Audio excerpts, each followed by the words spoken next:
NS news నేను సుమా ముందుగా బులెటిన్లో హెడ్లైన్స్. మేడ్చల్ జిల్లా ఉమ్మడి షామీర్పేట్ మండలంలో బీఆర్ఎస్ రాష్ట్ర వర్కింగ్ ప్రెసిడెంట్ కేటీఆర్ పిలుపు మేరకు మంగళవారం షామీర్పేట మండలం అలియాబాద్ చౌరస్తా నుంచి పాదయాత్రగా వచ్చి తహసీల్దార్ కార్యాలయం ముందు అంబేద్కర్ విగ్రహానికి పూలదండ వేసి నిరసన వ్యక్తం చేశారు.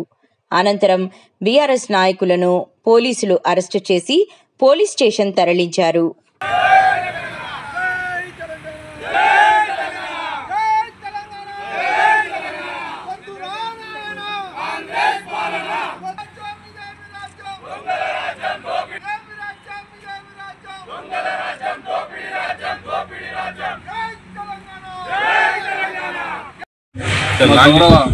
వర్కింగ్ ప్రెసిడెంట్ కేటీఆర్ గారి ఆదేశానుసారం మరి రాష్ట్రంలో జరుగుతున్నటువంటి మరి అర్ధరాత్రి అసెంబ్లీ సమావేశాలు నిర్వహించి అపర భగీరథుడు ఈ తెలంగాణ రాష్ట్రం ఏర్పడాలి, ఏర్పడిన రాష్ట్రంలో నిధులు నీళ్లు నియామకాలు అయితేనే ఈ రాష్ట్రం బాగుపడుతుందని 10 సంవత్సరాలు ఏ ఒక్క వ్యక్తికి, ఏ ఒక్క రైతుకు, ఏ ఒక్క నాయకునికి, ఏ ఒక్క మహిళకు మరి కంటి నిండా నిద్ర పట్టే విధంగా, కడుపు నిండా అన్నం తినే విధంగా, మరి 6 కాలం పంటలు పండించే విధంగా రైతులను కాపాడుతున్నటువంటి నాయకుడు ఈరోజు కేసీఆర్ గారు. మరి అలాంటి మేధావి, మరి తెలంగాణ రాష్ట్రాన్ని సాధించినటువంటి అపర భగీరథుడు, మరి అలాంటి వ్యక్తి మీద ఈ చిల్లరమల్లర శాస్త్రాలతోటి, ఈ చిలిపి రాజకీయాలతోటి ఆకాశం సూర్యుడి మీద ఉమ్మేస్తే ఎట్లయితే అవుతుందో కేసీఆర్ మీద నిందలేస్తే మరి తెలంగాణ సమాజం ఏదో నాదిక్కుంటుందని ఒక కుటిలమైన నీచమైన రాజకీయ బుద్ధితో చేస్తున్నటువంటి రాజకీయ క్రీడలో మరి తెలంగాణ యావత్తు మరి యువకులు కానీ, రైతులు కానీ, మరి రైతాంగం కానీ ప్రతి ఒక్కరు ఇలా తెలంగాణ అంతా నేర్చుకుంటుంది. అయ్యో కేసీఆర్ మీద కేసు పెడతారట, అయ్యో కేసీఆర్ మీద సిబిఐకి ఎంక్వైరీకి ఇస్తుండట. బిడ్డ మీరు ముందుండండి, మీ వెనకాల ఆయల్ల తెలంగాణ ఉద్యమంలో ఎట్లయితే ఊరు వాడ పిల్ల జిల్లా తల్లి అందరు ఎట్లయితే లేచుకుంటున్నామో మరి అట్లే లేచి మీ వెంబడి నడుస్తామని చెప్పి ఇలా గ్రామాన చెప్పినందుకే మేమంతా మా నాయకులు మరి ఈరోజు రోడ్ల మీదకి వచ్చి నిరసన కార్యక్రమాన్ని తెలపడం జరిగింది. ఇప్పటికైనా నిజంగా ఈ తెలంగాణ ప్రాంతంలో ఉన్నటువంటి రైతుల పట్ల, తెలంగాణ ప్రాంతంలో ఉన్నటువంటి యువకుల పట్ల, తెలంగాణ ప్రజానికం పట్ల ప్రేమ ఉంటే వాళ్ళని గొప్పగా పాలించండి.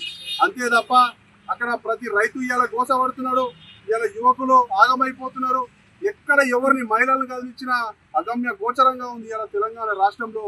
ఇలాంటివి చూసుకోండి తప్ప కేసీఆర్ మీద, ఈ టీఆర్ఎస్ పార్టీ మీద, బీఆర్ఎస్ పార్టీ మీద ఏదో బురద జల్లే కార్యక్రమం చేస్తానంటే నీకు నువ్వే మరి మాడి మష అయిపోతావు తప్ప ఇంకోటి కాదు అని తెలియజేస్తూ మరి ఇంత చిన్న పిలుపుతోనే మరి ఇంత గొప్పగా స్పందించినటువంటి మా గులాబీ కుటుంబ సభ్యులందరికీ మరి మీ బిడ్డగా అందరికీ వందనాలు, ధన్యవాదాలు తెలియజేస్తూ మరి ముగిస్తున్నాను.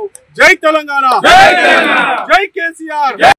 మనం ఎప్పుడు కానీ బ్యాలెట్ ద్వారా మనం మెప్పించి తీసుకురావాలి తెలంగాణ. నాటి అంబేద్కర్ రాసినటువంటి రాజ్యాంగంలో ఆర్టికల్ 3 ప్రకారంగా రాష్ట్రాన్ని మనం ఖచ్చితంగా సాధించుకోవాలి అని చెప్పేసి 14 సంవత్సరాలు పోరాడి తెలంగాణ రాష్ట్రం సాధించుకున్నటువంటి మహాత్ముడు కేసీఆర్ గారు. అట్టి దిశల బంగారు తెలంగాణ దిశల పోయే క్రమంలో మనం అంతా కాళేశ్వరం కట్టుకున్నాం. ఎన్నో ఉపయోగపడే కార్యక్రమాలు, జనానికి ఉపయోగపడే కార్యక్రమాలు, ఎన్నో ఉపయోగపడే కార్యక్రమాలు కేసీఆర్ గారు పథకాల ద్వారా తీసుకొచ్చిన సంగతి జనంలో మొత్తం నాటుకుపోయింది. మొన్నటి ఎలక్షన్ల వీళ్ళు 2% ఓటమితోటి మేమంతా అధికారం దిగవలసిన అవసరం ఏర్పడుతున్నాం. నువ్వు అధికారంలోకి వచ్చినావు, ఎన్ని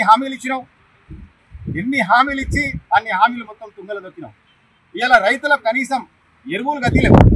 ఇలా రైతులకు ఇలాంటి ఉపయోగమైనటువంటి కార్యక్రమాలు కాంగ్రెస్ పార్టీ తీసుకొని నువ్వు మొత్తం టోటల్గా రాష్ట్ర ముఖ్యమంత్రిగా ఫెయిల్ అయిన సంగతి తెలిసిన తర్వాత ఇప్పుడు రాబోయే ఎలక్షన్లు, గ్రామ పంచాయతీ ఎలక్షన్స్ ముందుగా కరువు తీసి వార్తలు ఖచ్చితంగా ప్రజలు నా వైపు లేరని చెప్పేసి ఇదే భాగంగా ఇదే అదును చూసి కేసీఆర్ పైన ఒక కేసు వేసి సిబిఐకి అప్పచెప్పేసేసి ఆయన జైళ్ళ వైపు తెచ్చేసే ప్రయత్నం చేస్తున్న చూసినా అది మొత్తం టోటల్గా యూరియా బస్తాలు ఖచ్చితంగా రాలేదు, ముఖ్యమంత్రి నువ్వు చేయలేదని చెప్పేసి ఎట్లయితే రైతులకు తెలిసిందో ఈ సంగతి కూడా మొత్తం టోటల్ రాష్ట్ర జనానికి మొత్తం తెలిసిపోయింది.